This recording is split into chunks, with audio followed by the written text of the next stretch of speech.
ओम नमो भगवते वासुदेवाय. अथ त्रिपंचाशतमोध्याय. रुक्मिणी हरण. श्रीशुक म्हणतात, रुक्मिणीचा हा संदेश ऐकून श्रीकृष्ण ब्राह्मणाचा हात हातात घेऊन हसत हसत म्हणाले.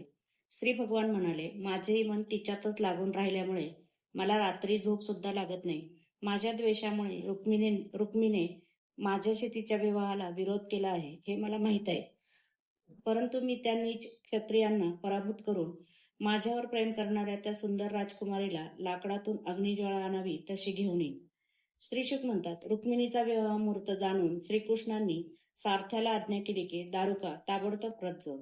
शव्य, सुग्रीव, मेघपुष्प आणि बलाहक नावाचे 4 घोडे रथाला जुंपून तो रथ तेथे आणून दारुक हात जोडून भगवंतांच्या समोर उभा राहिला. श्रीकृष्णांनी ब्राह्मणाला अगोदर रथात बसून नंतर आपणही बसले व त्या वेगवान घोड्यांच्या साह्याने एका रात्रीत काठेवाडातून विदर्भ देशाला जाऊन पोहोचले. पुत्रप्रेमामुळे कुंडीन नरेश भीष्म आपली कन्या शिशुपालाला देण्यासाठी विवाहाच्या उत्साहाची तयारी करत होता. नगरातील राजमार्ग चौक झाडून साफ केले गेले होते. त्यांच्यावर सडा समारजन केले होते. रंगीबेरंगी ध्वज आणि पताका लावलेल्या होत्या. तोरणे बांधली गेली होती. तेथील स्त्री पुरुष पुष्पमाळा, अत्तरे, दागिने आणि निर्मल वस्त्रांनी नटले होते. तेथील वैभव संपन्न महालातून धुपांचा सुगंध दरवळत होता. परीक्षिता, राजा भीष्मकाने देव, पितर आणि ब्राह्मणांचे विधीपूर्वक पूजन करून पुण्याह वाचन करून ब्राह्मणांना भोजन घातले. शुभ्र दंतपंक्ती असणाऱ्या राजकुमारीला मंगल स्नान घालून हातात लग्न कंकण बांधले. 2 नवीन वस्त्रे नेसवली आणि अंगावर उत्तमोत्तम अलंकार घातले. श्रेष्ठ ब्राह्मणांनी साम, रूक आणि यजुर्वेदातील मंत्रांनी तिच्यावर रक्षण कवच तयार केले. तसेच अथर्व वेदाच्या विद्वान पुरोहितांनी ग्रहशांतीसाठी हवन केले. शास्त्र जाणणाऱ्या राजाने सोने, चांदी, वस्त्रे, तिळगुळ आणि गायी ब्राह्मणांना दान दिल्या. याच प्रकारे चेदी नरेश दमघोषाने सुद्धा आपला पुत्र शिशुपाल याचे मंत्रज्ञ ब्राह्मणांकडून विवाह संबंधीचे मंगलविधी करविले. त्यानंतर तो मदरस वाहत असणाऱ्या हत्तीचे दळ, सोन्याच्या हारांनी सजवलेले रथ, पायदळ आणि घोडेस्वारांची सेनाबरोबर घेऊन कुंडीनपूरला जाऊन पोहोचला. विदर्भराज भीष्मकाने सामोरे जाऊन त्यांचे स्वागत करून कथेनुसार त्यांचे पूजन केले. त्यानंतर अगोदरच त्यांच्यासाठी निश्चित केलेल्या ठिकाणी आनंदाने त्यांची निवासाची व्यवस्था केली. त्यांच्याबरोबर शिशुपालाचे शाल्व, जरासंध, दंतवक्र, विदुरथ, पौड्रक इत्यादी हजारो मित्र राजा आले होते. ते सर्वजण रामकृष्णांचे शत्रू होते आणि रुक्मिणी शिशुपालांनाच मिळावी यासाठी आले होते. त्यांनी अगोदरच निश्चय केला होता की श्रीकृष्ण बलरामादी यादवांना आपल्याबरोबर आणून कन्येचे हरण करण्याचा प्रयत्न करेल तर सर्वांनी मिळून त्यांच्याशी लढाई करायची. त्या राजांनी यासाठी आपापली संपूर्ण सेना आणि वाहने बरोबर आणली होती. शत्रू पक्षांच्या राजांच्या या तयारीची माहिती भगवान बलरामांना मिळाली आणि बंधू श्रीकृष्ण एकटाच राजकुमारीचे हरण करण्यासाठी गेला आहे असेही जेव्हा त्यांनी ऐकले तेव्हा त्यांना तेथे लढाई होण्याची दाट शंका आली. बंधुप्रेमामुळे त्यांचे हृदय भरून आले. त्यामुळे ते लगेच हत्ती, घोडे, रथ आणि पायदळ अशी चतुरंग सेना बरोबर घेऊन कुंडीनपुराकडे गेले. इकडे सुंदरी रुक्मिणी श्रीकृष्णांच्या आगमनाची प्रतीक्षा करीत होती. परंतु ब्राह्मण सुद्धा अजून परतला नाही हे पाहून ती चिंतातूर झाली. अहो, माझ्या अभागिनीच्या विवाहाला आता फक्त 1 रात्र शिल्लक राहिली, परंतु कमलनयन भगवान अजूनही आले नाहीत. याचे कारण कळत नाही. एवढेच काय, माझा संदेश घेऊन गेलेला ब्राह्मण सुद्धा अजून परतला नाही. विशुद्ध स्वरूप श्रीकृष्ण माझ्यामध्ये काहीतरी दोष दिसल्यामुळेच माझे पाणी ग्रहण करण्याचे ठरवूनही खात्रीने येथे आले नसतील. मीच अभागिनी आहे, त्यामुळे विधाता आणि भगवान शंकर सुद्धा मला अनुकूल नाहीत असे दिसते. रुद्रपत्नी गिरिराजकुमारी सती पार्वती देवीही माझ्यावर प्रसन्न नसावी. जिचे मन भगवंतांनी हिरावून घेतले होते त्यांचाच विचार करता करता अजून वेळ आहे असे म्हणून तिने आपली अश्रूंनी भरलेले डोळे मिटून घेतले. परीक्षिता, श्रीकृष्णांच्या आगमनाची अशा प्रकारे वाट पाहणाऱ्या रुक्मिणीची डावी मांडी, हात आणि डोळा फडफडू लागला. ही चिन्हे मनासारखे घडणार असल्याची सूचक होते. इतक्यात श्रीकृष्णांनी पाठवलेला तोच ब्राह्मण आला व त्याने राजकुमारीची अंतपुरात भेट घेतली. ब्राह्मणाचा चेहरा प्रफुल्लित व निश्चिंत आहे असे पाहून लक्षणांवरून कार्यसिद्धी ओळखून प्रसन्नतेने स्मित करून तिने ब्राह्मणाला विचारले, ब्राह्मणाने सांगितले की श्रीकृष्ण येथे आलेले असून त्यांनी तुम्हाला घेऊन जाण्याची सत्य प्रतिज्ञा केली आहे. ते आल्याचे कळताच रुक्मिणीचे हृदय आनंदाने भरून आले. त्याच्या मोबदल्यात त्यांना त्याला देण्यासाठी कोणतीही गोष्ट न दिसल्याने तिने फक्त नमस्कार केला.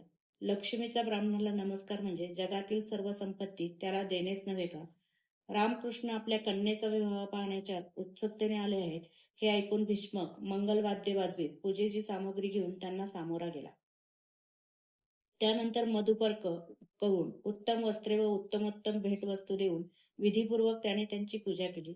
नंतर बुद्धिमान भीष्मकाने सेना व परिवारासह त्या दोघांची सर्व सामग्रीने युक्त अशा निवासस्थानात राहण्याची व्यवस्था केली आणि त्यांचा यथोचित आदर सत्कार केला.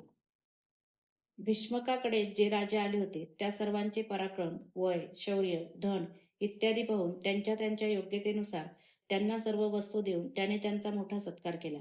श्रीकृष्ण येथे आले आहेत असे विदर्भ देशाच्या नागरिकांना जेव्हा जेव्हा ऐकले तेव्हा ते भगवंतांच्या निवासस्थानी आले आणि त्यांनी आपल्या डोळ्यांच्या ओंजळींनी त्यांच्या मुखारविंदाच्या सौंदर्याचे आकंठ पान केले. ते आपापसात म्हणू लागले की रुक्मिणीच यांची पत्नी होण्यास योग्य आहे, दुसरी कोणी नव्हे, आणि परमपवित्र हेच रुक्मिणीसाठी योग्य पती आहेत. आम्ही जर काही सत्कर्म केले असेल तर त्रिलोक विधाता आमच्यावर प्रसन्न हो आणि अशी कृपा करू की श्रीकृष्ण रुक्मिणीचेच पाणी ग्रहण करू. रुक्मिणीबद्दलच्या प्रेमामुळे जेव्हा नागरिक आपापसात असे बोलत होते त्याचवेळी रुक्मिणी अंतपुरातून बाहेर येऊन सैनिकांच्या पहाऱ्यात देवीच्या मंदिराकडे जाण्यासाठी निघाली. श्रीकृष्णांच्या चरणकमलांचे मनपूर्वक चिंतन करीत ती भवानीच्या चरणांचे दर्शन घेण्यासाठी पायीच निघाली. तिने मौन धारण केले होते आणि तिच्या माता व मैत्रिणी बरोबर होत्या. हातात शस्त्रास्त्रे घेतलेले शूरराज सैनिक कवच अंगावर घालून त्यांचे रक्षण करीत होते. त्यावेळी मृदंग, शंख, ढोल, तुताऱ्या आणि भेरी वाजत होत्या. पुष्कळच्या ब्राह्मण पत्न्या चंदन इत्यादी सुगंधी द्रव्ये लावून, गजरे घालून आणि वस्त्रालंकारांनी नटून थटून तिच्याबरोबर चालल्या होत्या. तसेच अनेक प्रकारचे नजराणे घेऊन हजारो वारांगणा बरोबर चालल्या होत्या. गवई गात चालले होते, वाद्य वाजविणारे वाद्य वाजवित चालले होते आणि सूत, मागध व भाट वधूच्या चारी बाजूंनी त्यांची स्तुती गात चालले होते. देवीच्या मंदिराजवळ पोहोचल्यावर रुक्मिणीने हात-पाय धुतले, आचमन केले. नंतर अंतर्बाह्य पवित्र होऊन शांत मनाने ती देवीजवळ जाऊन बसली. कर्मकांड जाणणाऱ्या वृद्ध ब्राह्मण स्त्रिया तिच्याबरोबर होत्या. त्यांनी रुक्मिणीला शिव पार्वतींना वंदन करावयास लावले. तेव्हा रुक्मिणीने देवीला प्रार्थना केली की, हे अंबिके, तुझ्या स्कंद व गणेश या पुत्रांसह मंगल करणाऱ्या तुला मी वारंवार नमस्कार करीत आहे. भगवान श्रीकृष्णच माझे पती व्हावेस आता मला वर दे. नंतर तिने पाणी, गंध, अक्षता, धूप, वस्त्रे, फुलांच्या माळा, फुले, अलंकार, अनेक प्रकारचे नैवेद्य, भेटवस्तू आणि आरती इत्यादी सामग्रींनी अंबिका देवीची पूजा केली. त्यानंतर तिने वरील सामग्रीने तसेच मीठ, अनारसे, विडे, मंगळसूत्र, फळे आणि ऊस यांनी सौभाग्यवती ब्राह्मण स्त्रियांचे सुद्धा पूजन केले. तेव्हा ब्राह्मण स्त्रियांनी तिला आशीर्वादपूर्वक प्रसादमाला दिले आणि वधूनेही ब्राह्मण स्त्रिया व माता अंबिकेला नमस्कार करून ती प्रसादमाला ग्रहण केली. नंतर मौन सोडून रत्नजडित अंगठीने शोभणाऱ्या हाताने एका दासीचा हात धरून ती मंदिराच्या बाहेर पडली. भगवंतांच्या मायेप्रमाणे तीही वीरांना मोहित करणारी होती. तिचा कटी प्रत्यक्ष सुंदर होता. मुखावर कुंडलांचे तेज झगमगत होते. त्या कुमारीने कमरेवर रत्नांचा कमरपट्टा धारण केला होता. वक्षस्थळ काहीसे उभार होते आणि तिची दृष्टी केसांच्या बटांमुळे काहीशी चंचल होत होती. तिच्या ओठांवर पवित्र हास्य होते. तिची दंतपंक्ती कुंददळ्यांप्रमाणे शुभ्र होती, परंतु पिकलेल्या तोंडल्याप्रमाणे लाल असलेल्या ओठांच्या कांतीने लालसर दिसत होती. तिच्या पायात नुपूर चमकत होते आणि त्यांचा रुंजून आवाज होत होता. ती जेव्हा पायीच राजहंसाच्या गतीने चालली होती तेव्हा तिला पाहून तेथे आलेले युद्धात कीर्ती मिळवलेले वीरही मोहित झाले. कामदेवाच्या बाणांनी जणू तिचे हृदय विदीर्ण करून टाकले होते. अशा प्रकारे चालण्याच्या निमित्ताने रुक्मिणी आपले सौंदर्य श्रीहरींना अर्पण करीत होती. तिला पाहून तसेच तिचे मनमोकळे हास्य आणि लाजरी नजर यांनी ज्यांचे चित्त ठिकाणावर राहिले नाही त्या राजांच्या हातातून शस्त्रास्त्रे गळून पडली व ते स्वतः सुद्धा रथ, हत्ती, घोडे तसेच घोड्यांवरून खाली जमिनीवर केव्हा पडले त्यांनाच कळले नाही. अशा प्रकारे रुक्मिणी श्रीकृष्णांच्या प्राप्तीची प्रतीक्षा करीत कमळाच्या कळीप्रमाणे असणारी पावले हळूहळू पुढे टाकत होती.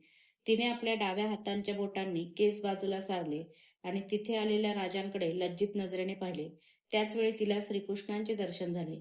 रथावर चढू पाहणाऱ्या त्या राजकन्येला श्रीकृष्णांनी सर्व शत्रू पाहत असतानाच गरुडाचे चिन्ह असलेल्या रथात बसविले आणि त्या राजांचा पराभव करून तिला नेले. यानंतर कोल्ह्याच्या कळपातून सिंह ज्याप्रमाणे आपला भाग घेऊन जातो, त्याचप्रमाणे रुक्मिणीला घेऊन भगवान श्रीकृष्ण, बलराम इत्यादींसह तेथून निघून गेले. जरासंधाच्या पक्षाच्या अभिमानी राजांना ज्यावेळी आपला हा केलेला मोठा पराभव आणि कीर्तीचा नाश सहन झाला नाही, तेव्हा ते म्हणू लागले, अहो, आमच्या धनुर्धरांच्या यशाचा धिक्कार असो. या गवळ्याच्या मुलांनी सिंहाचा भाग हरिणांना घेऊन जावा, त्याप्रमाणे आमचे यश हिरावून नेले. अध्याय 53 समाप्त.